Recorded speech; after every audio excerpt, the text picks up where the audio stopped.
జై గురుదత్త శ్రీ గురుదత్త. నీకున్మాంసము వాంచయేని కరవ నీ చేదలేడుండగా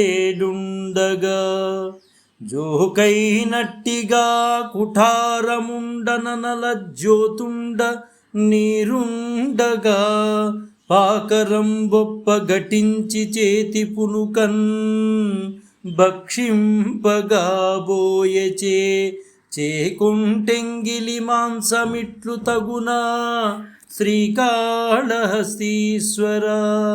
శ్రీకాళహస్తీశ్వర. ఓ శ్రీకాళహస్తీశ్వర, నీకు మాంసాహారంపై కోరిక కలిగినచో నీ చేతిలో లేడి ఉంది, గండ్రగొడ్డలి ఉన్నది, నీ మూడో కంటిలో నిప్పున్నది, తల మీద నీరున్నది. కొంచెం శ్రమపడి వంట చేసుకుని శుచిగా రుచిగా తినలేకపోయావా ప్రభు? ఆ తిన్నడు ఎంగిలి చేసి పెట్టిన మాంసమే కావలసి వచ్చిందయ్యా. నీ వంటి వాడు ఇట్లు చేయవచ్చునా? జై గురుదత్త శ్రీ గురుదత్త.